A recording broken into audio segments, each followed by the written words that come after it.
Hey, what's up, guys? Happy New Year! Let's actually start off the new year by talking about a brand new radar detector. And in this case, it's going to be the new Net Radar Dsp. This is it right here. It's a remote mount detector that's designed to be custom installed in the grille or bumper area of your car, right? Now, this is an updated version of the original Net Radar, which looks like this. You can see physically they look the same, right? They share the same shell and design, but under the hood, they're actually pretty different. The original Net Radar, it was kind of a mid-pack performer in terms of long-range performance. The new Net Radar Dsp is going to be your long-range performer. So if you're looking for something like the Uniden R3, but in a remote version, well, here you go. So you've got performance comparable to the R3. You've got good BSM filtering as well. And if you want arrows, well, you can get two of them, front and rear. And now you've got your directional information to tell you where the signal's coming from. K-band, ahead. Ka band, behind. There's also some additional improvements over the original. With the original Net Radar, if you wanted MRCD detection, like if you live in Canada, for example, the original Net Radar doesn't do it, but you could buy a second one that's designed specifically for MRCD detection. So you're buying two antennas, plug both of them into the front of the vehicle, added cost and installation and whatnot, and then you've got one Net Radar for regular radar detection, then a second one for MRCD. Now, what they've done with the Net Radar Dsp is this actually has MRCD detection built into one unit, which will save you money and make for a simpler installation, right? So for those of you guys in Canada, well, here you go. Here's one radar detector that does MRCD already, and if you live in the US and you don't necessarily need that yet, should it start showing up here, then you've already got the future proofing and you can just turn it on whenever you need it, right? So that's a cool update that we've got here. Price-wise, here in the US, it's going to cost an extra $100 over the original Net Radar. So this guy for the antenna itself, it's $399. With this guy to have the antenna itself, it's $499. Now, in order to pair it with the ALP, you are going to need a couple extra accessories. You're going to need things like a GPS antenna, which will give you things like low-speed muting. You're going to need the RG module, a radar GPS module, and that's kind of the interface between the radar detector and the GPS antenna and the ALP CPU itself. It kind of sits right in the middle. So you're going to need all of those components. You're also going to need, of course, the hi-fi module for your voice alerts or louder alerts, or the Bluetooth module if you want things like GPS lockouts, automatic firmware updates without having to go to your computer, grab a USB drive and then plug it into your ALP. So firmware updates through your phone. And the phone also makes it a lot easier to update the radar detector and change settings and configure it and whatnot. So you can do a lot of that from the computer, but if you want to simplify the firmware updates and the configuration, you can do that from the phone. The biggest improvement, or the biggest kind of bonus feature-wise of doing the Bluetooth with the phone, is to give yourself the GPS lockouts. And so there's actually a couple different ways of buying the Net Radar Dsp. Let's talk about that real quick. So there's been an update to the ALP to where you can now run it standalone as a radar detector only. It's the anti-laser priority, and so it's originally designed for a laser jammer, but for those of you guys who don't want to run it as a laser jammer, you now have the option of running a radar detector only with the ALP. The way that works is you're going to need the ALP CPU itself.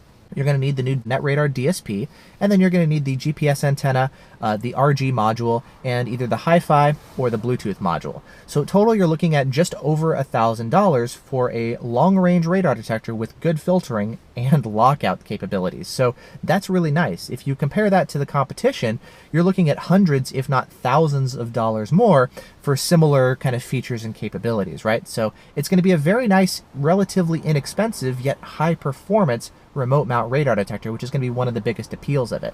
Now, there are, of course, other, more expensive radar detectors, and they may do things that the Net Radar doesn't. Like, for example, the GPS lockouts with the Net Radar Dsp, they do require a cell phone. And the way that it works is when you come across a K-band false alert, you just press a button on the radar detector, or sorry, on the cell phone, and to say suppress this false alert, and then it'll filter it out for you in the future. Some other radar detectors like the Redenso RCM, the Escort Max CI, or the Stinger VIP can also do GPS lockouts, but they don't require a phone. It's more of like a standalone package in that regard. With the Net Radar Dsp, you've got to add a phone, right? One other difference is that the GPS lockouts are kind of a hybrid between manual and automatic, meaning it doesn't have the capability for you to just drive around and it'll automatically learn false alerts. Kind of. It sort of does have that, and the way that it works is when you go into the settings, there's an option called Teach Suppress. And what it does is you can just enable teach suppress, and then you just go drive down the road.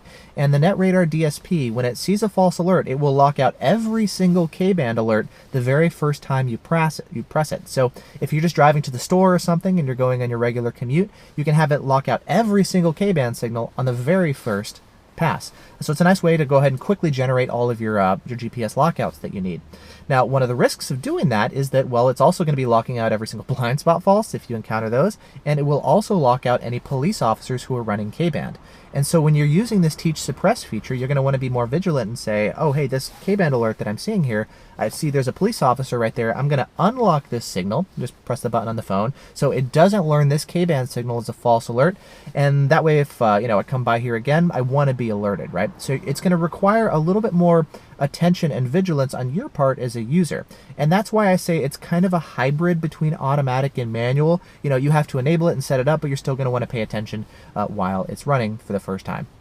Anyway, after you do your first pass and you've locked out all the false alerts, you come by again, the Net Radar DSP will automatically have all those signals false or filtered out for you in the future, which is a really nice feature. So that's kind of the way the lockouts work here with the Net Radar DSP. Requires the phone and sort of a hybrid between manual and automatic. So anyway, coming back to the different packages and pricing and all that kind of stuff. Standalone radar detector, you're looking at just over $1,000. Now, let's say you have an anti-laser priority already and you don't have any sort of radar detector and you want to add the Net Radar DSP, right?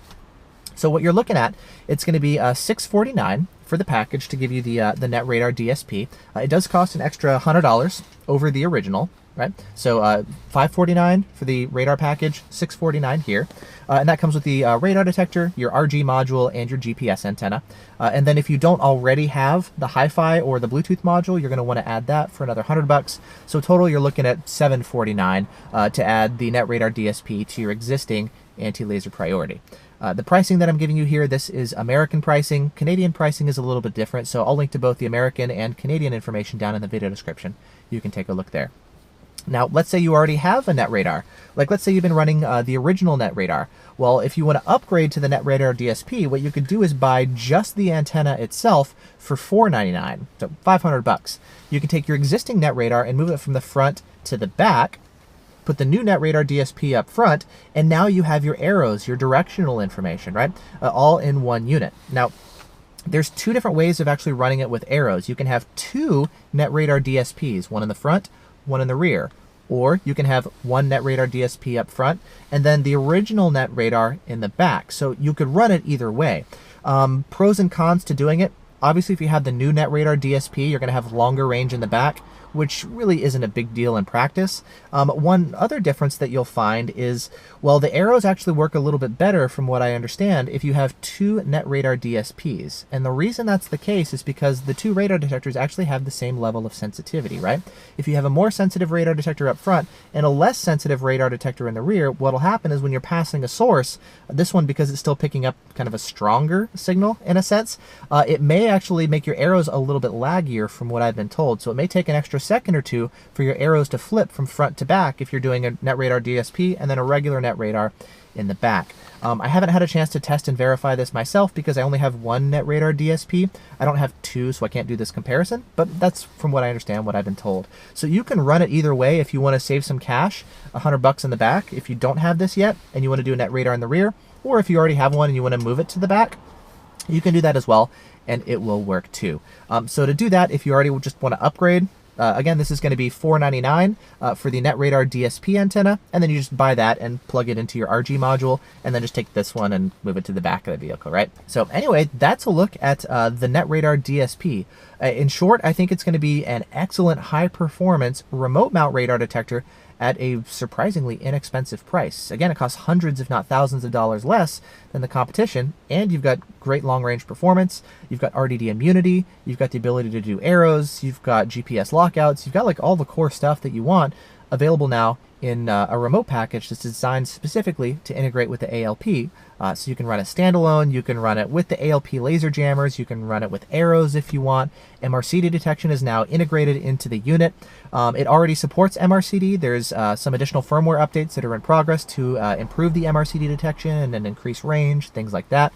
But in short, yeah, I think this is going to be kind of the best pick for an affordable yet still high performance remote mount radar detector. So anyway, that's the new Net Radar Dsp. I've been beta testing it and running it for a while. I could share with you all the results, but there's actually been some hardware and software changes over the course of the life of the Net Radar Dsp, and so my beta results are not necessarily going to be applicable to what we're seeing now with the production hardware, but with all the testing that we're doing so far, we're seeing, yes, it is a long-range performer, got good, filtering and all that kind of stuff. And so, yeah, I think this is going to be an awesome remote mount radar detector. For those of you guys who want a Net Radar DSP, I've got information down in the video description as far as where you can purchase it. I also have a setup guide which runs you through the different settings and options as far as how that works. You can take a look at that down there as well. So anyway, thanks so much for watching. Let me know if you guys have any questions, and Happy New Year! I'll see you guys in the next video.